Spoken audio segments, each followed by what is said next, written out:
On l'a vu la dernière fois, depuis le débarquement, les Alliés avancent inexorablement vers l'Est. Mais dans les Vosges se dressent les dernières forces allemandes. Bonjour, je suis Grégory Barbier et je vous raconte les grandes histoires de l'Est avec les batailles marquantes dans nos régions.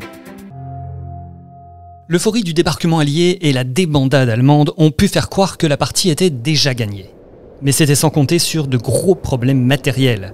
Le fioul n'arrive plus pour remplir les chars et l'hiver qui tombe prématurément contraint l'avancée extraordinaire à reculer.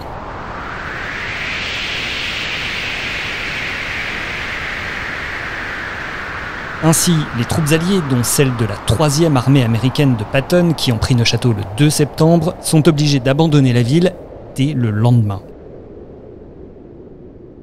Et les Allemands en profitent, évidemment. Non seulement ils reprennent Neuchâtel, mais ils font exploser tous les ponts, installent des mitrailleuses en batterie et ils proclament l'état de siège. Les drapeaux français et américains disparaissent, aussi subitement qu'ils étaient apparus. Les magasins d'alimentation sont pillés par l'occupant, les vitres brisées, les maisons perquisitionnées, et les hommes sont rassemblés sous la menace d'une arme. Les exactions dureront jusqu'au 12 septembre, date à laquelle les Américains entrent à nouveau en ville. Là, la liesse est indescriptible. Dans le même temps, c'est la 2e division blindée du général Leclerc qui est chargée de prendre Épinal. La ville est sous les bombes de la Royal Air Force depuis les derniers jours d'août. Et l'ennemi pratique la politique de la terre brûlée. La ville est privée de gaz, les ponts sont soufflés et des barrages sont installés au carrefour. Dans les quartiers, les civils sont pris au piège, les rations de pain sont divisées par 2, le lait et l'eau manquent.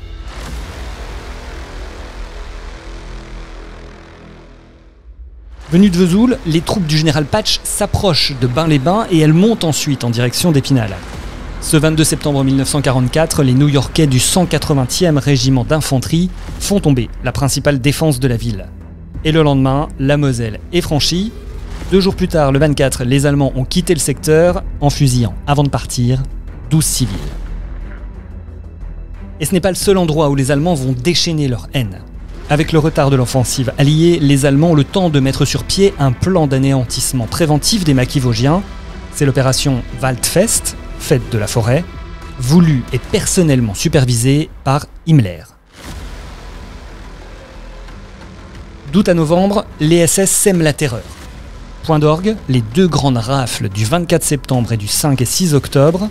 Au total, 1020 personnes, dont 943 habitants de la vallée du Rabodeau, sont envoyées à Dachau et à Auschwitz. 720 ne rentreront pas.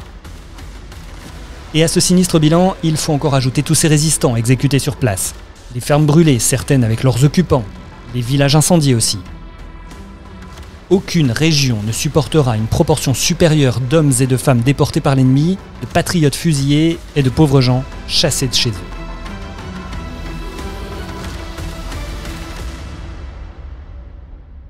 De la plaine au sommet, la tactique des défenseurs reste la même. Retarder autant que possible la progression alliée en espérant inverser les choses. Preuve de la volonté allemande de ne rien lâcher, c'est Heinrich Himmler en personne qui vient à Gérardmer le 5 septembre 1944 pour organiser la défense du massif.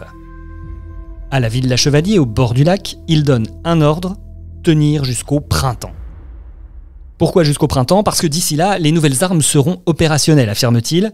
Ces armes, ce sont les missiles V2 sur lesquels misait Hitler pour inverser le cours de la guerre.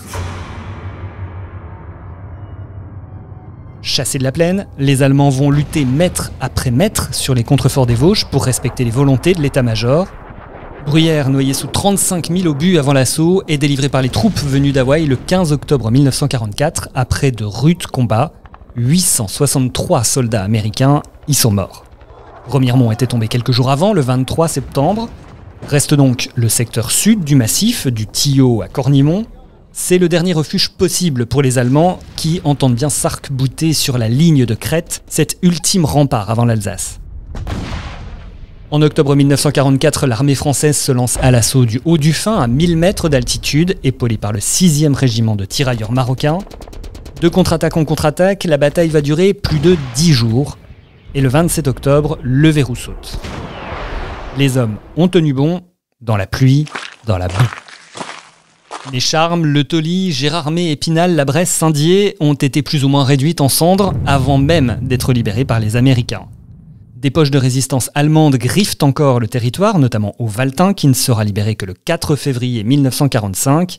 Mais la bataille des Vosges est terminée. Ces libérateurs poursuivent désormais leur route, direction Berlin.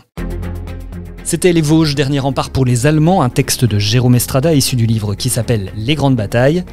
La prochaine fois, on parle de Metz, forteresse du Reich, difficilement prenable donc. Comment les Américains vont-ils s'y prendre pour tenter de libérer la ville ?